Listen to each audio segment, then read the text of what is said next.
Hi everyone, welcome to another Broken Meeple review. Today I'm actually quite eager to talk about this one because I've always wanted to see not only innovation but different themes represented in games because I'm getting tired of the same old stuff repeated on and on and on. You know, we get Viking this, we get zombie that, we get dungeon crawl this, you know, we get trading in the med that, you know, I want more interesting themes. And one game I remember last year in particular, who remembers photosynthesis? It was out last year, it was a great little abstract game, and it was like growing trees in this little forest, and you had to grow trees at different heights in order to get points. It was really good, but it was really unique. You know, no other game had tried it. Today, it's another kind of similar thing to that. I'm looking at Petrichor. Petrichor, what do they call it? The pleasant earthly smell after rain. You know, there you go. The more you know. Petrichor takes on a really unique thematic aspect by having you all play essentially as clouds. You are trying to drop rain of your own colour onto various tiles which represent crops. As the crops bloom, players get points depending on who controls the most raindrops on a particular tile.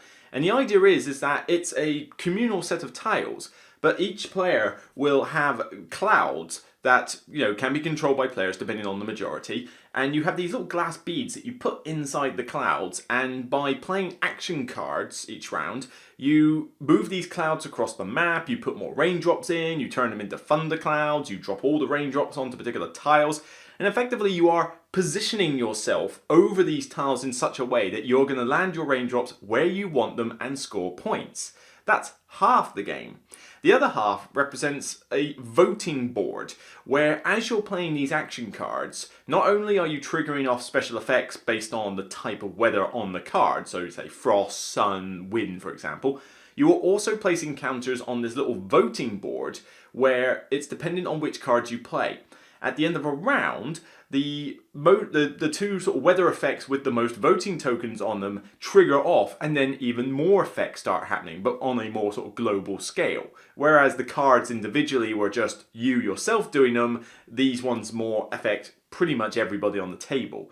And this sort of repeats from round to round until eventually you reach the end, you score up with many tracks, who got the best on the voting board, who got the most points from the crops, etc. And, have a guess. Winner with the most victory points. Of course! In terms of the component quality in that, it's pretty top-notch.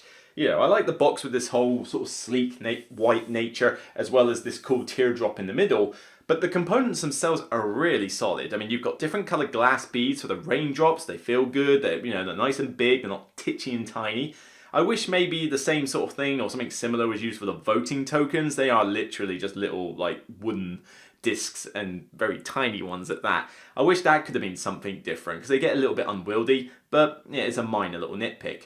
But the scoring board is great. You know, you've got the circular score tracks, you've got the voting board track where you can score points at the end of the game.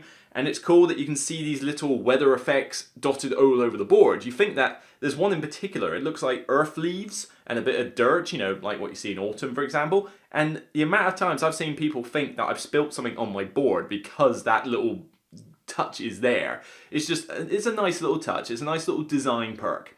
The clouds themselves, they're little fold-up clouds. You put them on little standees and you move them over the tiles. The beads sit nicely in them like a little cradle. And then you just tip them out when you need to, or you put this tiny little lightning bolt on the side to represent it being a thunder cloud. The artwork is just pretty solid as well. You know, everything's beautiful looking, everything's nice and colourful, you know, without being too busy. Nothing in this game feels busy. You can see where the tiles are. It's clearly printed on each tile what they do when the crop blooms or when it's not bloomed, because you have to obviously water crops in order to get them to grow.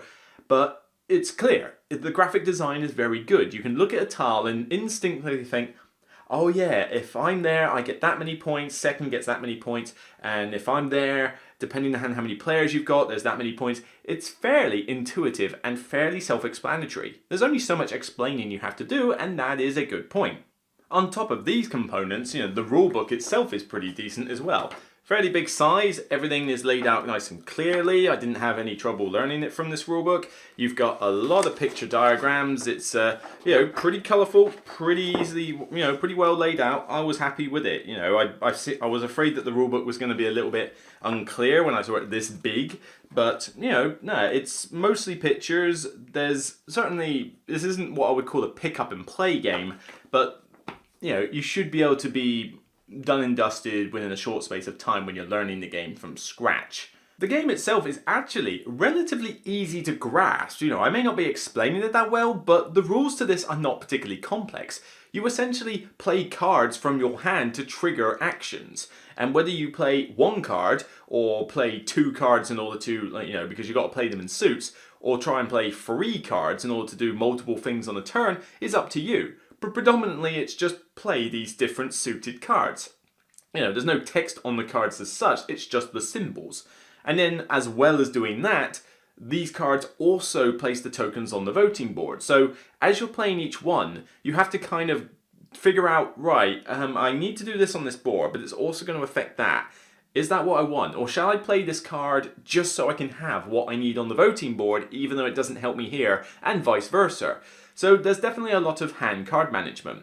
But at the end of the day, the crux is all about the area control. You are trying to get all those raindrops onto the various tiles in such a way that it scores you more points than your opponent.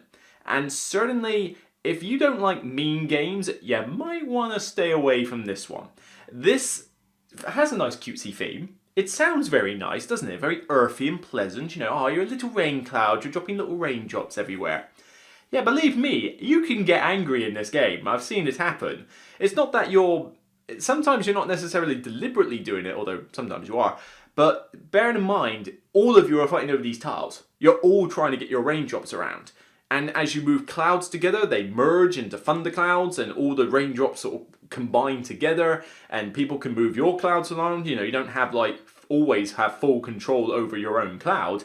And tiles may, there's all sorts of ways that the opponents can screw you over. And certainly with 4 players, there's plenty of screwage in this game.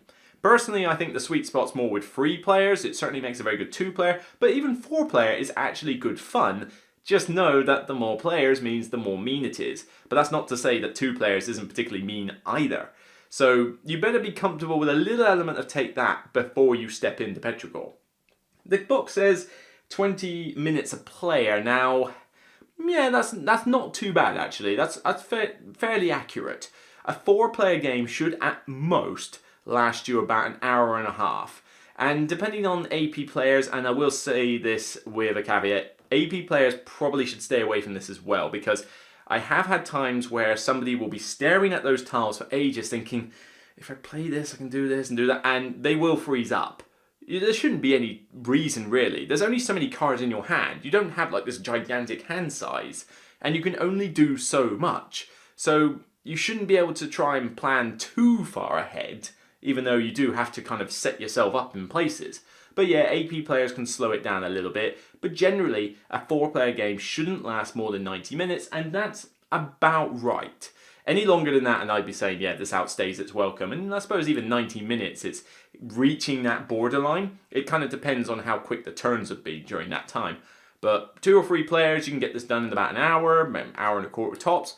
Decent length for what is not necessarily a light game, but certainly touch between light and medium, I guess. I mean, the rules are not that complex, but the depth is there. There's certainly plenty to think about. You're planning turns, you're looking at where the clouds are, where the raindrops are, trying to figure out who's got the majority, what could that player be up to, can they beat me if I decide to go over to the coffee crop, for example. And then you're looking at the voting board as well, over to the side where, right, I want the wind effect to trigger off this round. That means I'm going to have to play wind cards, I need my tokens on there, gets me points. There's a fair amount to think about. It's deceptively clever, and I gotta give it props for that.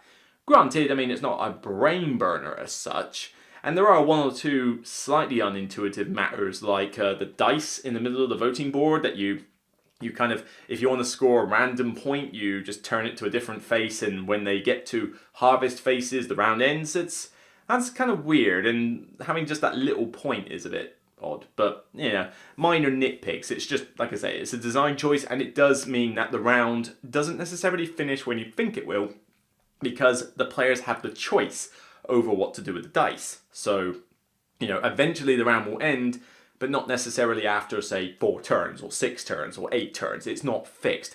And that's a good thing. I like it when rounds don't have a certain timer. You know, like, you know, it's going to end after this many actions, done.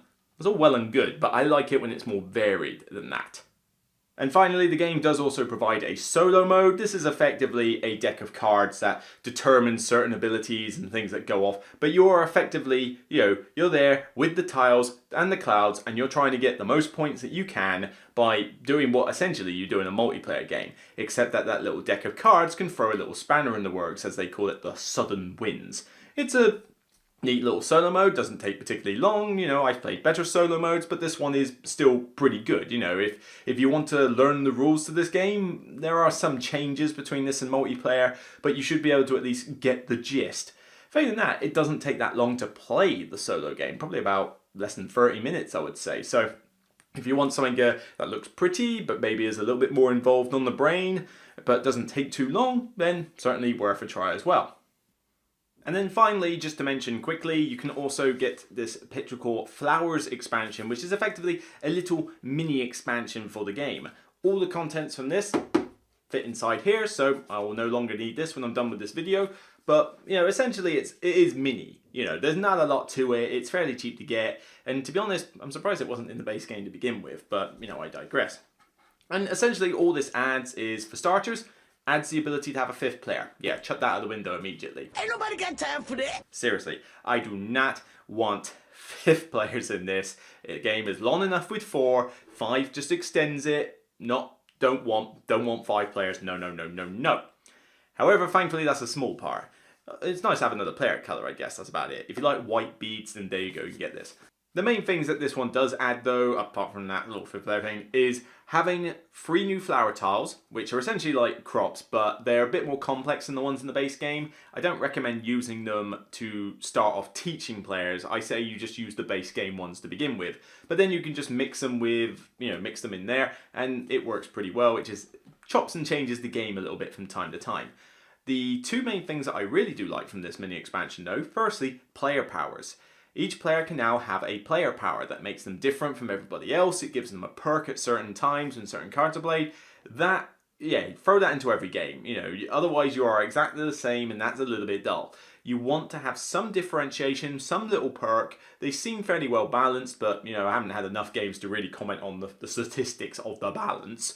But, you know, it's good to have them. I want to use them in every game, therefore they go in every game. They're not difficult to teach, and you can just literally deal one out at random. And then finally you've got forecast cards. These are effectively a bit like events or interrupt cards from any other game, and they essentially give you some special ability that you can use at a particular time. Some of them are played on your turn, some of them have a specific timeline spot that tells you when you're allowed to play it, so like during voting or during the cloud movement or during harvest, that kind of thing. But these are cool. You know, they do add a bit more complexity, however, because the icons on them are not 100% intuitive. There's an index at the back with pictures, so you can find out easily what each one does. The problem is that most of the time you will need to consult that book to find out what they do. And that's a little bit of a giveaway, because the cards in your hand are secret. So, you know, when you've got these cards, they don't necessarily count towards your hand size, but then it's like, hang on a minute. Let me just grab the book and let me just have a little check here, see. And it's a bit of a giveaway that you've got a forecast card, and you've got to constantly be picking this up to have a look at the abilities. Would have been nice maybe if the cards just, you know, had a little bit of extra sort of information on them, but, you know, the iconography is not bad. It's just not 100% intuitive, particularly to new players. So I still don't recommend using the forecast cards out of the box, unless you feel people want, you know, the whole shebang and they want to handle it. So this is kind of a take it or leave it thing. I like the forecast cards, they're cool, but they are more complex. I love the player powers, they go in every game full stop.